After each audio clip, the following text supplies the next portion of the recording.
Have you ever wondered exactly where your relationship stood with someone? You might say, I know we're friends, but do they care about me like I care about them? That's very common and a very real concern. We are involved in all sorts of relationships, friendships, love relationships, family, and work relationships. A common word to describe the intimacy of these relationships is love. We should examine how understanding the word love, or whatever the word you use to describe your relationship, can be the link to success in interpersonal communication with different relationship types. Now, love is an often overused description of how people feel. In fact, you might feel that love is too strong a word to apply to relationships like I've suggested. But no matter the word you use to describe the connection shared in different types of relationships, it is important for people to be on the same page with the status of the relationship and the words we are using to describe that relationship. First, there is a friendship or a brotherly type love. This type of relationship is not about passion, it's about loyalty. When this loyalty is communicated, the person is saying, I am with you, I am your companion and friend. We see this in the social penetration and social exchange theory. As more topics are shared and discussed and the depth of the information shared between the two becomes deeper, so does the loyalty. It's not wrong to describe friends as having a type of love. It's a non-romantic, platonic commitment. Communication is necessary, so the relationship is mutual and it's not one-sided. Second, there is erotic love, or entertainment-based love, or a love that's based on the senses or physical attraction. This may be a beginning point in a relationship, or it may never progress past this. I love you can definitely mean two different things to two different people, and it's often used in a very offhanded manner, not really meaning real love. If the relationship stays here, know that the word love, if used here, is more self-centered or self-focused. Third, there is a pragmatic commitment.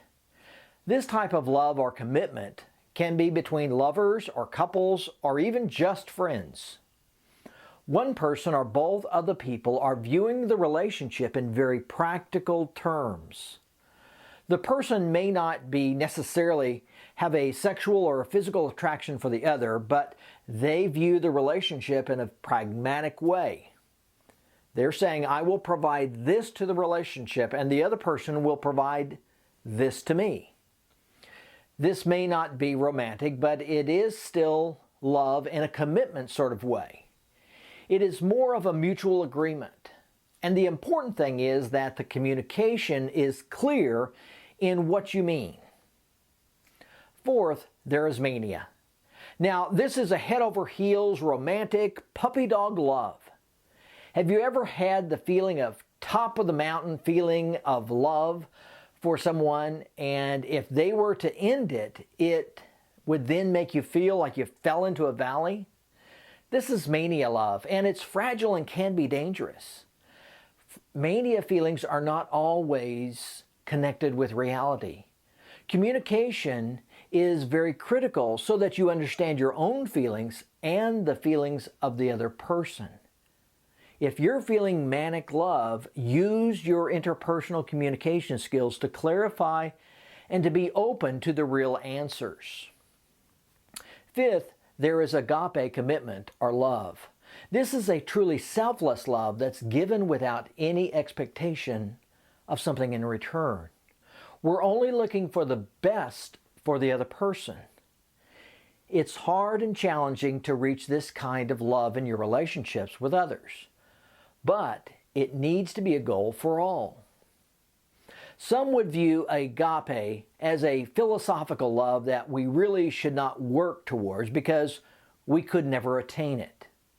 My suggestion is that relationships need to be about the other person. If we take care of others, we will be taken care of. Everything we have studied about in interpersonal communication is outward focused. Communication is the process of sharing and creating meaning with others.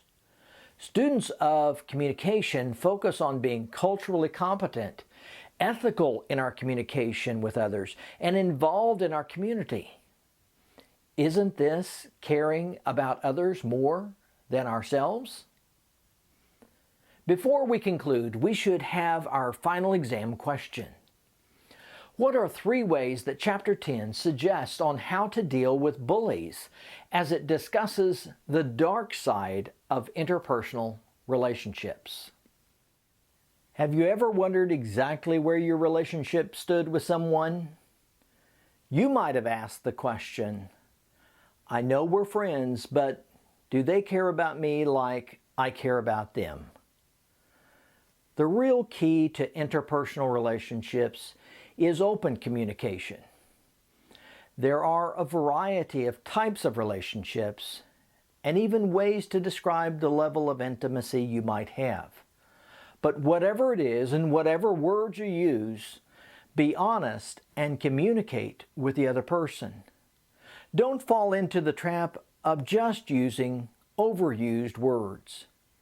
Share exactly how you feel. See you in the next video.